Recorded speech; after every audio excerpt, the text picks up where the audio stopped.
Assalamualaikum warahmatullahi wabarakatuh. Perkenalkan, nama saya Sofia Amanda dengan NIM 130 2021 0152 dari kelas C3. Baik, di sini saya akan mempresentasikan eh, tugas final saya dari mata kuliah manajemen proyek. Di sini saya akan membahas 9 elemen yang ada dalam manajemen proyek. Langsung saja. Sebelumnya, saya mengangkat judul proyek yang berjudul Renovasi Gedung Sekolah. Baik, kita langsung saja ke materinya.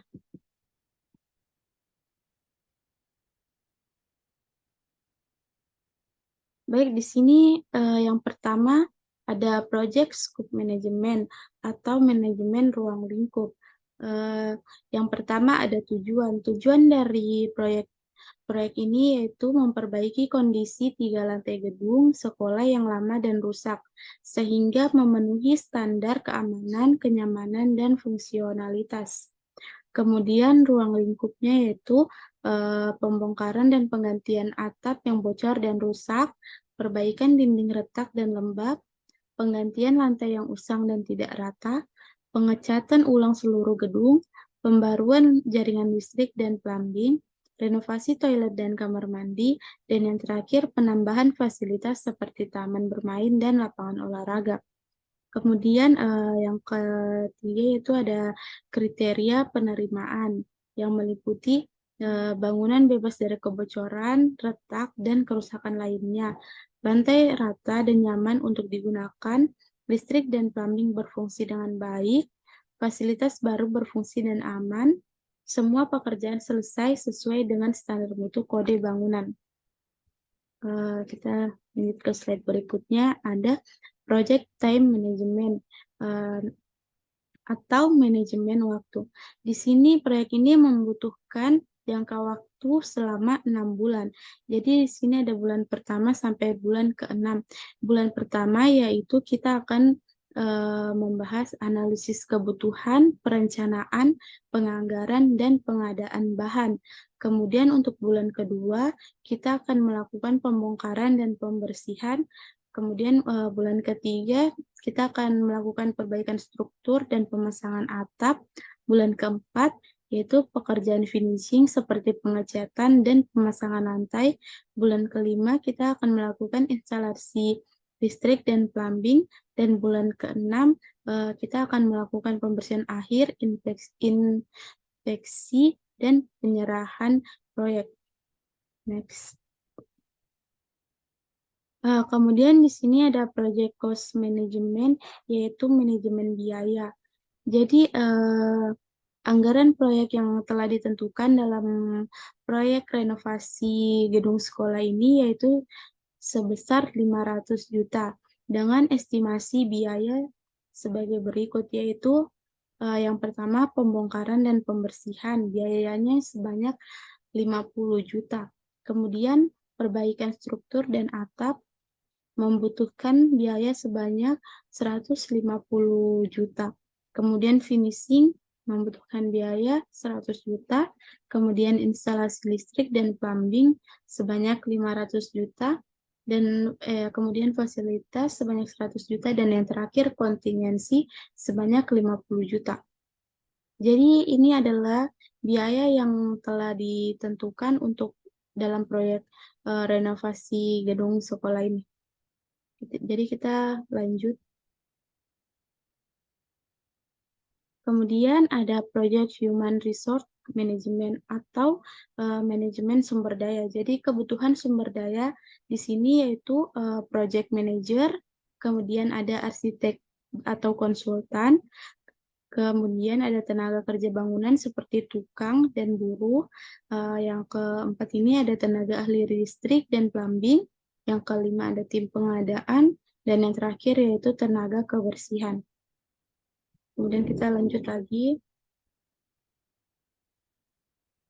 Di sini yaitu Project Risk Management, yang artinya manajemen risiko. Jadi potensi potensi risiko yang mungkin ada dalam proyek ini yaitu keterlambatan pengadaan bahan, Yang kedua, perubahan cuaca yang menghambat pekerjaan.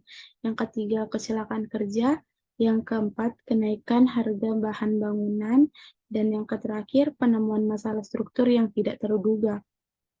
Kemudian di sini juga ada rencana mitigasi, yaitu yaitu yang pertama ada pesan material jauh-jauh hari dan cari supplier yang alternatif. Jadi untuk mengatasi keterlambatan pengadaan bahan, kita perlu memesan material dari jauh-jauh hari. Kemudian buat rencana kerja yang fleksibel dan sesuaikan dengan kondisi cuaca. Kemudian yang ketiga, terapkan prosedur keselamatan kerja yang ketat. Dan yang keempat, pantau harga bahan bangunan dan sesuaikan anggaran agar tidak melebihi dari anggaran yang telah ditentukan. Kemudian yang terakhir yaitu lakukan pemeriksaan struktur menyeluruh sebelum memulai proyek. Jadi ini adalah manajemen risiko yang mungkin terjadi dalam proyek kali ini. Jadi kita lanjut saja. Project Communication Management yang artinya manajemen komunikasi. Di sini ada stakeholder. Stakeholder di sini yaitu kepala sekolah, guru dan staf, siswa, komite sekolah, orang tua siswa, dan yang terakhir yang yaitu kontraktor atau vendor. Jenis komunikasinya yaitu rapat koordinasi mingguan, laporan kemajuan proyek, pertemuan dengan stakeholder yang ini ya, kemudian pengumuman dan informasi melalui website dan media sosial sekolah.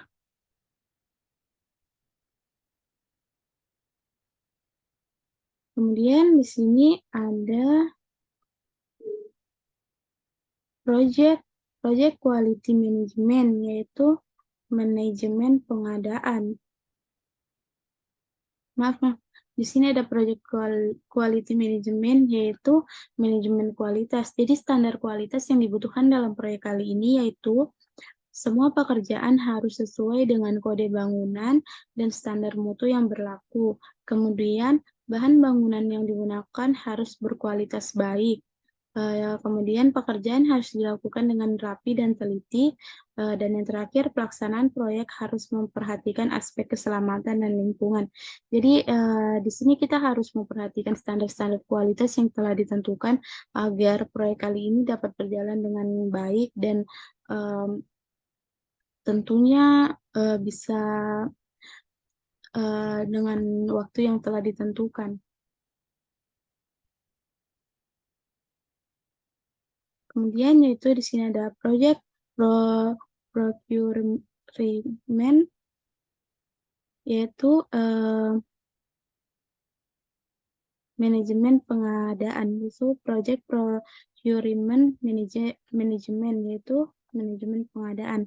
Jadi di sini proses procurement-nya yaitu yang pertama kita harus identifikasi kebutuhan, kemudian kita harus mencari dan menseleksi vendor yang akan digunakan, kemudian permintaan penawaran, kemudian evaluasi penawaran dan negosiasi harga, dan yang kelima yaitu pemesanan dan pembelian, kemudian yang terakhir yaitu inspeksi dan penerimaan barang.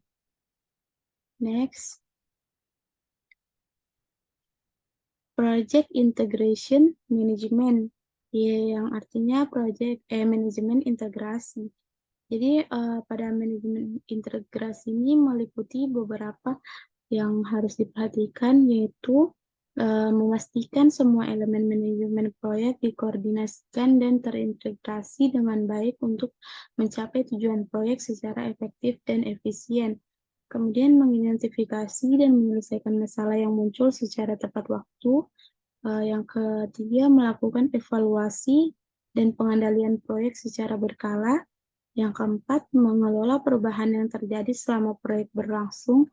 Dan yang terakhir, menyiapkan laporan dan dokumentasi proyek.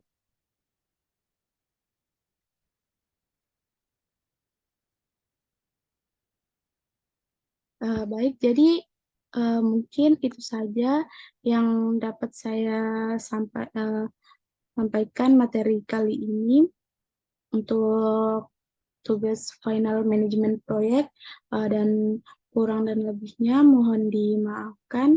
Wabillahi taufiq wal hidayah. Wassalamualaikum warahmatullahi wabarakatuh.